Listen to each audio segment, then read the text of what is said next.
And Lord, whatever it is that you're cooking down here, please let it be done. Amen. Oh, hey, welcome back to the oven. My shop. It's very hot out here. But I had a custom order come in from a very nice lady who stopped by the booth at the farmer's market and asked if I could build a small bookshelf for her.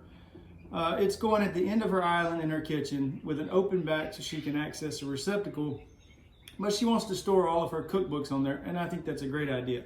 And while this is kind of a simple project, I do want to document it or video it so that, as always, I like my customers to see where their particular piece of furniture came from and the process that it took to make it. So I just think it's a neat little thing that they can go back and look at, and then if it helps you guys along the way, then that's great too. If it encourages you to step out and build something that you might have wanted or were kind of afraid to try, I'm not a woodworker. I'm just a guy with a lot of tools. So I'm going to get these fans going. We're going to get this bookshelf built, and you guys can just follow along.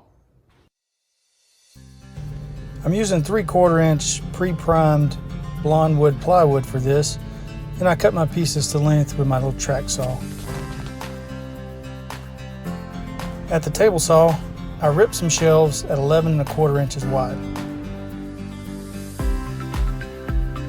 and then cut several pieces at 1 1/2 inches wide to build the face frame with. One piece at 2 inches wide for the base of the face frame,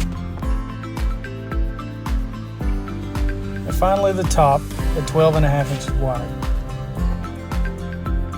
I had a brilliant idea to clamp the two sides together so that when I cut the dados for the shelves, they'll line up. Nobody wants a crooked shelf where the books just keep falling over. Using a router and a straight edge and a 3/4 inch bit, I cut those dados 1/4 inch deep to slide the shelves in.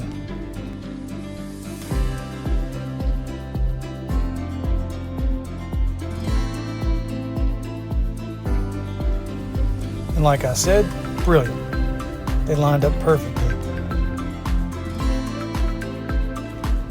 And then after a quick dry fit to make sure everything was going to fit properly, I started gluing and clamping it all together.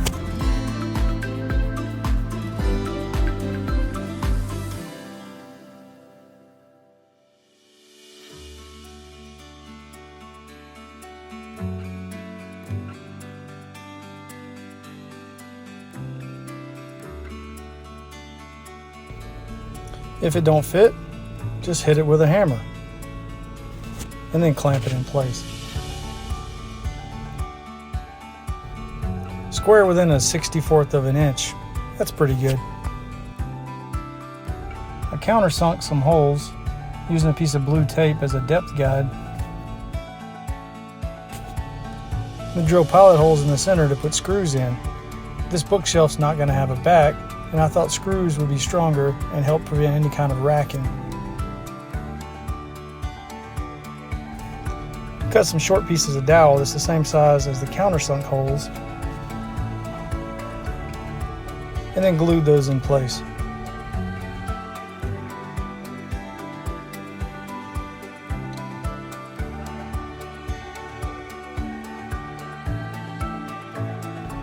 The stop block made sure that all of my pieces were the same length. And the Craig pocket hole jig made quick work of the joinery.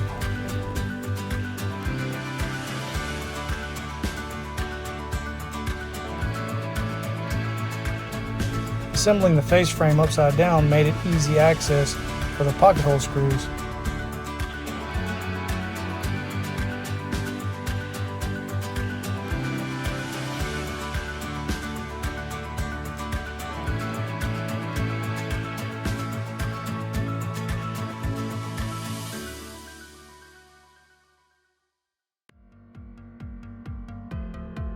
Then spreading a little more glue, put on the face frame and clamped it in all the right places.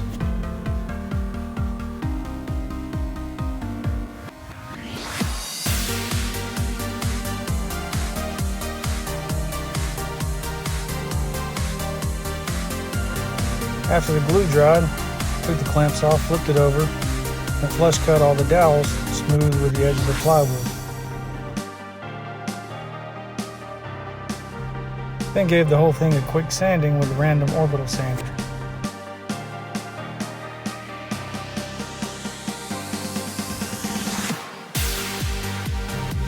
Mixing sawdust and wood glue makes this really nice booger texture paste. It works really well for sealing up any kind of little gaps or tear out marks.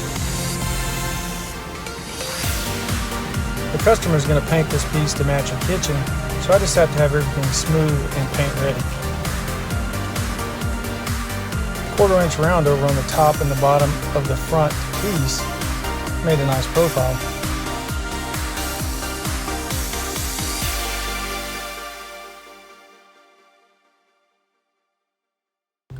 Lastly, the top got glued, clamped, and screwed from underneath with some 1-inch wood screws.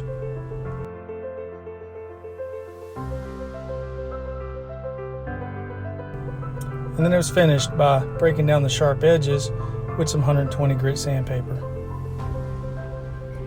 Here it is, all finished. A little tiny bookshelf specifically made for cookbooks. Not bad for the first bookshelf I've ever built. Anyways, I hope that the customer enjoys it. Once it gets a coat of paint on it, it's going to look great. And I hope they enjoy it. But more than that, I hope that they invite me over for a tasty dinner that they cooked using the cookbooks that they stored on this shelf. No pressure, just a thought. Anyways, thanks for watching, guys. Please like, subscribe, check out our website, creatorsoftheLostart.com, where Miss Mandy sells all of her natural remedies and things, and then I have some custom woodwork stuff on there too. So until next time, guys, go build something.